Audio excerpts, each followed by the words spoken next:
I'm struggling this week. To be honest, I'm having a hard time with everything that's going on in the world right now, but especially in our country, in Minneapolis, the 2 shootings, it's just really awful. And I do just want to say that it's hard to like do the normal things that need to get done every day, knowing the horrors that are going on in our country, that are going on in other parts of the world. I have a really hard time setting aside feelings of despair, horror, anger. I feel very angry that bad people are just getting away with doing this stuff.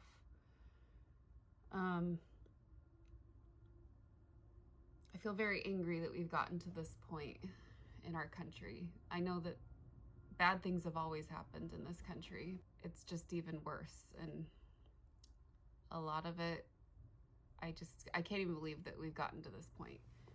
It's really concerning and frustrating and sad.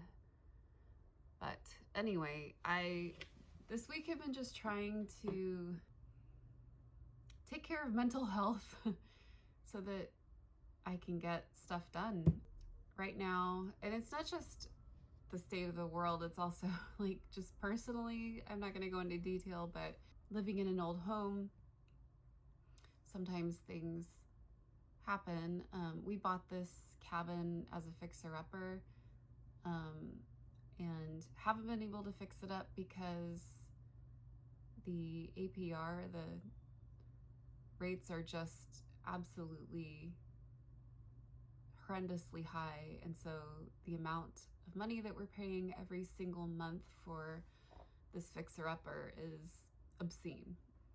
But the area that we live in is very expensive, and so we're just grateful that we were even able to get a home.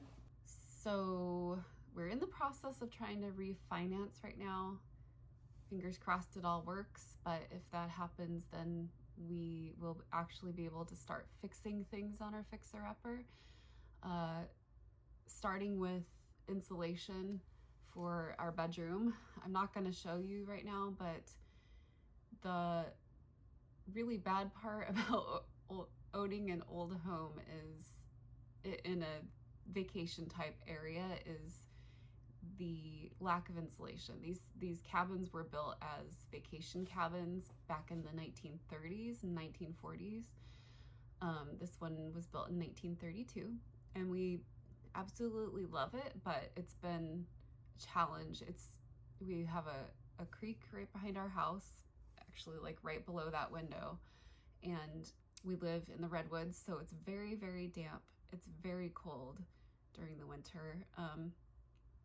And there's no insulation in this room, so it gets very damp. And we just had a bunch of stuff mold in our closet, which is just right behind here. And so, you know, I'm dealing with mold allergies and cleaning up stuff. I have 3 dehumidifiers running right now. I've had them running and it's still molded. So yeah, it's been challenging. Again, I'm grateful that we have a home. I'm grateful for where we live, but there are definitely some challenges. Yeah, yesterday was just one of those days where everything felt very heavy, and my sweet, sweet husband surprised me by bringing me flowers at work, and there was and they were beautiful flowers, but there was a little note that he put on it, even in darkness, there is light to be found, and or there's beauty to be seen. And I'm trying to just cling to that. First of all, I have the best husband in the world. He's just so amazing. I'm very, very lucky. We met when we were 19 and got married when we were 21, and that could have gone very, very badly, but we've been married now almost 26 years, and he's still just the best man I've ever known. And I'm just so grateful that I have him. He's so wonderful. But I'm taking that little reminder that he gave me, and yesterday afternoon I went on a hike in the darkest part of the redwoods that I could find, but it's also one of my most favorite places. It's really beautiful, and just tried to focus on that. Like, it's very dark here, but there's beauty. It was just so beautiful, and there is darkness right now in our world, and I know that finding the pockets of joy and focusing on the beauty doesn't erase all the evil that's happening, but it helps us to be able to cope. It helps us to be able to get through the normal things that we have to do. Because sometimes it can feel like we're in the twilight zone. There's these crazy things happening around us, but we have to keep on doing, we have to keep eating, we have to keep washing our laundry and going to our jobs and try to have this brave front. So for me at least, finding those pockets of joy, finding moments of peace, it really does help to get through these tough days. And not every day is as hard as, yesterday was for me, but finding joy for me is going into the woods, going into nature, and just listening to the sounds of nature, listening to the birds. In fact, yesterday on my hike, my very favorite bird, the Pacific wren, came out from the shadows. She was in this little section of redwoods that was just very dark, and that's what they do. They kind of hide in the little undergrowth. And about 5 feet away from me, Pacific wren hopped out of the shadows up onto a branch and just sang her heart out for like 2 or 3 trills, and then went back down to her hidey hole. But it was just so magical, and I felt like this plain, tiny, brown little bird, she's got it right. She's living in the shadows, and yet she can sing with such joy. It was so beautiful. It was just one of those magical moments that stood out to me. I get moments of that when I'm in nature, and it helps me to be able to get through the tough times of the day. Something else that I do is create, and this morning I'm going to start a new tomato painting. So I hope that you're able to find pockets of joy. I hope that you're able to find moments of peace amidst the chaos, whatever it is in your life. And I hope that those pockets of joy and peace just help you to get through another day. Wishing you peace and light and love. And we'll get through this.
Ow, that's my knee. Hey, stop it. Ow. Leave Fidelia alone.